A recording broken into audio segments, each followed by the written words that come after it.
మళ్ళీ ఒకసారి అమెరికా అధ్యక్షుడు ట్రంప్ నుండి చాలా వివాదాస్పదమైన వ్యాఖ్యలు వెలువడ్డాయి. అది ఎవరి గురించి? భారతదేశం గురించే వెలువడ్డాయి. అందువల్ల మనం దీన్ని చాలా సీరియస్గా తీసుకోవాల్సిన అవసరం ఉంది. అక్కడ అమెరికన్ రేడియో వ్యాఖ్యాత మైకెల్ సావేజ్ అనే అతను అమెరికా అధ్యక్షుడు ట్రంప్కు ఒక ఉత్తరం రాస్తూ, మీరు తీసుకున్న నిర్ణయం సరైనది.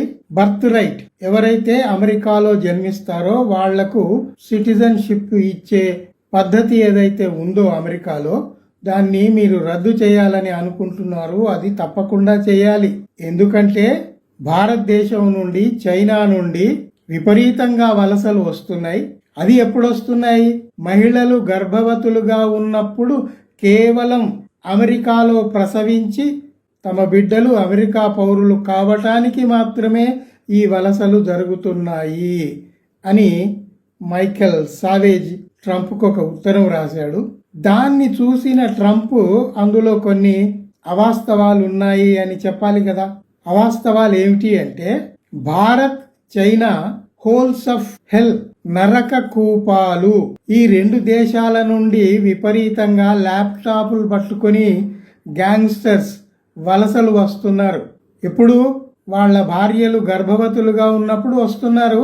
పిల్లలు ప్రసవిస్తారు. ఇక్కడ వాళ్ళు పుట్టిన బిడ్డలు ఇక్కడ పౌరులుగా చలామణి అవుతున్నారు. ఈ పద్ధతి ఏదైతే ఉందో ఇది మనం నిరసించాలి, దీన్ని మనం అడ్డుకోవాలి అని ఆ అమెరికన్ రేడియో వ్యాఖ్యాత ఏదైతే రాశాడో దాన్ని బుద్ధి జ్ఞానం ఉన్న అమెరికన్ అధ్యక్షుడు ట్రంప్ సరిచేయాలి కదా. భారత్ నా మిత్రదేశం అంటాడు. మరి భారత్ను ఒక నరక కూపం అని వాళ్ళ రేడియో వ్యాఖ్యాత రాస్తే దాన్ని సర్టిఫై చేస్తూ అదే పోస్టును, ఆ లెటర్ను తన ట్రూత్లో సోషల్ మీడియాలో అమెరికా ప్రెసిడెంట్ మళ్ళీ పోస్ట్ చేశాడు. అంటే ఏమిటి? తన ఆమోద ముద్ర వేశాడు. అంటే ల్యాప్టాప్లు పట్టుకొని భారతీయులు, చైనీయులు అక్కడికి వలసలు పోతున్నారు. వాళ్ళంతా గ్యాంగ్స్టర్స్. ఇవి వాళ్ళు వాడిన పదాలు. ఇటీవల మనం జరిగిన పరిణామాలు చూస్తున్నాము. ట్రంప్ భారతదేశాన్ని పూర్తిగా పక్కకు నెట్టేశాడు. ఆ ట్రంప్ భయానికేమో మన భారత ప్రధాని నెతన్యాహును కలిసి ఇజ్రాయిల్ ఫాదర్లాండ్ అని చెప్పి వచ్చాడు. కానీ ఇరాన్కు, అమెరికాకు ఒప్పందాలు కూర్చుకునేటప్పుడు భారత్ను పక్కకు నెట్టి పాకిస్తాన్ను ఎలివేట్ చేశాడు. పాకిస్తాన్ నాయకులతోటి సంప్రదింపులు జరిపించుకుంటున్నాడు. సరే, అది ఆయన ఇష్టం. కానీ భారత్ను నరక కూపం అనటం ఒక నేరం. అంతేకాదు, గర్భిణులుగా ఉన్నప్పుడే కేవలం పౌరసత్వం కోసమే భారతీయులు ఇక్కడికి వలసలు వస్తున్నారు అనేది మరొక నేరం. అసలు ఇన్నేళ్లుగా భారతీయులు అక్కడ కష్టపడి అమెరికా ఆర్థిక స్తోమతను పెంచిన విషయం మర్చిపోయాడు. అక్కడ భారతీయులు కష్టపడి అమెరికా ఔన్నత్యాన్ని ఎంతగా తీర్చిదిద్దారు అనేది మర్చిపోయాడు. మర్చిపోయి అమెరికా అమెరికన్లదే. అదైతే నిజమే, అమెరికా అమెరికన్లదే. ఎవరు అమెరికాలో ఉంటే వాళ్ళు అమెరికన్లు అవుతారు, ఎవరు భారతదేశంలో ఉంటే వాళ్ళు భారతీయులు అవుతారు. పౌరసత్వం ఎక్కడ లభిస్తే అక్కడ వాళ్ళు అయిపోతారు. అట్లంటే మరి మీ అమెరికా ఏమిటి? Red Indians. అది రెడ్ ఇండియన్స్ పారద్రోలి మీరు ఆక్రమించారు కదా.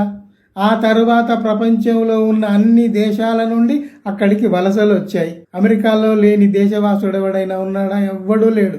అన్ని దేశాల నుండి అక్కడికి వలసలు వచ్చారు. అది వలసలు వచ్చిన దేశం. అమెరికా అధ్యక్షుడు ట్రంప్నే చూడండి, ఆయన పూర్వోత్తరాలు చూడండి. ఆయన పూర్వీకులందరూ అమెరికాలోనే పుట్టి పెరిగారా? ఎక్కడెక్కడి నుంచి వచ్చారు? ఒక్కసారి ట్రేస్ చేసుకోండి. అది ఈ ఆధునిక ప్రపంచంలో వలసలు మామూలైపోయినాయి. ఎక్కడ ఎవరికి మంచి అవకాశాలు ఉంటే అక్కడికి పోవటం అనేది జరుగుతూనే ఉంది. సరే, ఇరాన్కు అమెరికాకు మధ్య భారత్ ఎందుకు ప్రముఖ పాత్ర పోషించటం లేదు? ఎందుకు పాకిస్తాన్ అక్కడ ముఖ్యంగా నిలబడుతుంది అని విలేకరులు అడిగిన ప్రశ్నకు మన విదేశ శాఖ మంత్రి జయశంకర్ ఒక అతి తెలివిగా సమాధానం ఇచ్చాడు. ఏమిటి అట అంటే, పాకిస్తాన్ ఒక దళాల్ అని అన్నాడు. దళాల్ అంటే మనకు తెలుసు కదా, బ్రోకర్. అది బ్రోకరో దళాలో ఏదో ఒకటి. ఒక అంతర్జాతీయ అంశాలు మాట్లాడుతున్నప్పుడు ఒక తగిన డీసెంట్ లాంగ్వేజ్ మాట్లాడాలి కదా. వాళ్ళను బ్రోకర్ అన్నందువల్ల మనకు వచ్చింది ఏమీ లేదు కదా. మనం అంతకంటే హీనంగా కిందికి దిగజారి గులాంగిరి చేస్తున్నామన్నది ఒప్పుకోవాలి కదా. అది మళ్ళీ ఒప్పుకోవటం లేదు. ఏది ఒప్పుకోవాలో, ఏది నిజమో అది ఒప్పుకోకుండా, నిజాయితీగా ఉండకుండా పిచ్చి మాటలన్నీ మాట్లాడుకుంటూ దేశ ప్రజల్ని మభ్యపెడుతూ ఉన్న ఈ భారత ప్రభుత్వం ఇప్పుడు ట్రంప్ వ్యాఖ్యలకు స్పందించాలా వద్దా? దయచేసి మీరు ఆలోచించండి. భారతదేశం నుంచి వచ్చిన ఈ వలసవాదులందరూ ఎక్కడి నుంచి వస్తున్నారు? భారత్ అని అనట్లేదు, ఇండియా అని అనట్లేదు, నరక కూపం నుంచి వస్తున్నారు అని అన్నాడు. భారత్ నరక కూపమా? ఒకవేళ అది మనకు కనబడుతుంది, మీడియాలో ట్రంప్ పెట్టిన పోస్ట్ కనబడుతుంది. అది కనబడుతున్నా కూడా మన భారత ప్రధాని గాని, విదేశాంగ శాఖ మంత్రి గాని, ఇతరులెవ్వరు గాని స్పందించకుండా ఉండటం బాగుందా? వెంటనే ధీటైన సమాధానం ఇవ్వాలి కదా. మీరేం మాట్లాడుతున్నారు, జాగ్రత్తగా మాట్లాడండి అని చెప్పాలి కదా.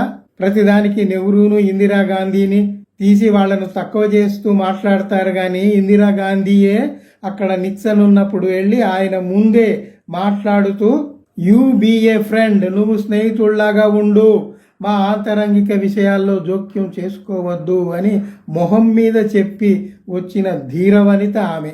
ఆమెతో పోలికలా మీకు? భారత్ నరకకూపం అని వ్యాఖ్యానిస్తున్నా కూడా మీకు నోరు పెగలటం లేదే, ఒక్క మాట రావటం లేదే.